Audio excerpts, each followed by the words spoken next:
So last time we stopped off here, and it says there's no religion higher than truth. You know, the religion just based upon the hearsay is dogma.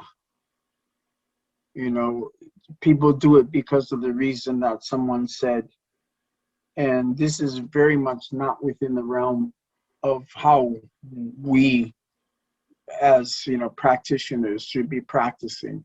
We practice in relationship to investigation. So the foundation or basis of everything should be that it makes sense, right? Common sense. And I think I mentioned it before, that logic and wisdom have a foundation. And the foundation that it grows out of is that of common sense, right? Things have to be explainable. You know, if it is meant for a farmer that he understands in the spring that he plants a seed and he reaps that the results of that in the fall. So if basic understanding of common sense of what you should be doing applies to people who do not have high esoteric type of understandings, right? Then it should apply to us also, because the standards that we have are even more profound. So the idea of because there is no religion higher than truth, that you cannot, just because something is a religion doesn't mean that it is the key to liberation, right? Liberation is in relationship to how things exist, not how we fantasize of how things should be, right? So there's a big difference in thinking here. That's why I said, and Anila afterwards asked, well, could I go over this? There is no religion higher than truth. And that's what I'm talking about. Foundation and basis, of one's religious practice should be based upon the foundation and basis of truth. If it's not truth, relinquish it, right? If it's true, adopt it, right? And I've heard even His Holiness say on many occasions that if by any chance, that if in terms, he was talking in terms of science, if there's any science that can disprove the notion of past and future practices, if they can prove it, he said that well, then I would give up the notion and the idea of past and future births. But he said there's nothing there, So the idea, if something exists, it cannot be negated. If something is non-existent, it can't not be established as being true. So we're basis and foundation of our practice is based upon the reality in which we function. We live within a reality, not a what do you call it? A make-believe world. It's not a fantasy, right? Fantasies are for entertainment, right? Real world experiences for insight. So the basis of how it's, just say, well, I'm a Buddhist and everything's fine. That's not good enough. It's not good enough. It's not good enough just to have the label. If you're doing what we're doing, right? For people who have no real experience in terms of like anything else but Buddhism, we're not talking about that. But we're talking about us in terms of the quality of our thinking. People who might take the chance of trying to find deeper understanding in the studies, right? This is for us, right? It's for our own personal makeup. So considering the wisdom of the art of war and having the inspiration of His Holiness Dalai Lama. So this, because, like I said, You know, in the beginning is as in war, the same is in peace. Meaning that the reasons and foundations of being able to be victorious in one are the same reasons that we can utilize in order to be victorious in the other. You know, because we're dealing with this situation of overcoming obstacles, right? This is what we're doing. We're trying to overcome obstacles. You know, in Buddhist terminology, the three poisons.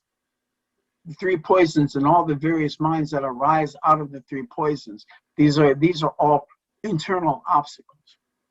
And external obstacles means that how we project the world that we're sharing with other people, right? If you have a projection that everything that you see is yours, then you're not going to really be able to function well within this world that we live in. So it's not that just all these, you know, you have all these minds that are mistaken and they don't understand, but not all our minds are mistaken. So we have to understand which ones will be best suited to us being able to be victorious in something. If we do not gain enlightenment in this lifetime, right, we should be at least set the foundation and basis of being able to go forward, right, by understanding the principles of what do you call it, just the principles even of that of the art of war and peace. And I think I sum it up in my equation. The S equals A plus, because a CF greater than P, is that the solution, what we're trying to do is find ways of presenting a solution, right? And how do you do that? Well, you apply something to it. S equals A, right? Plus CF. So you're not only contributing the application, but you make it as a continuous force. This is very much the key to success, is the idea of developing this continuous force, right? We'll go into this later on, the idea of what we mean by a continuous force. But this continuous force is always greater than the problem, just because of the reason that it is a continuous force. It is exerting a force that is greater than the problem, because you have the person who has the ability in order to apply. The continuous force is the application, right? You apply something.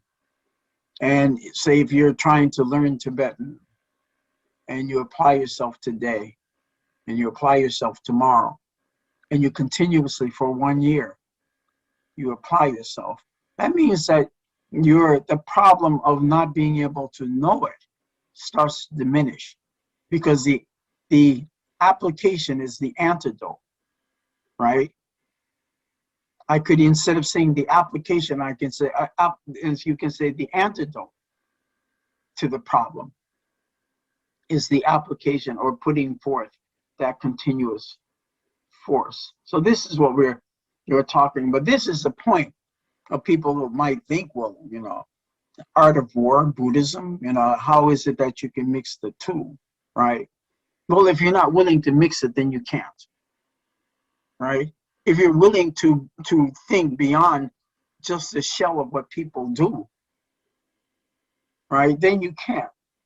It's just the attitude of whether you can or you can't. It's the anti-Marvin process. Anila knows what I'm talking about. Do you know the Marvin, Henry? I don't.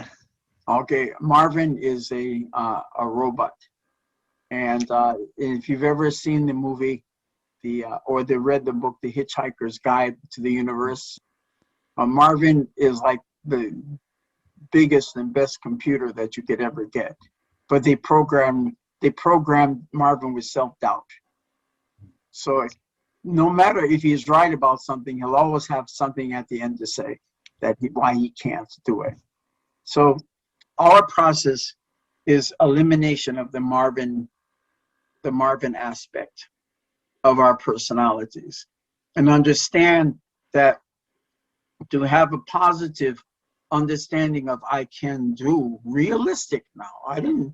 Don't go on top of the building, jump off and flap your hands. You know, it won't end well, right? Within the realm of cause and effect, being able to observe, right? You observe what the situation is. You understand what the situation is. Thank you very much, Geshe-la. And for those who are listening, please subscribe to our videos. Thank you very much for listening, and until next time.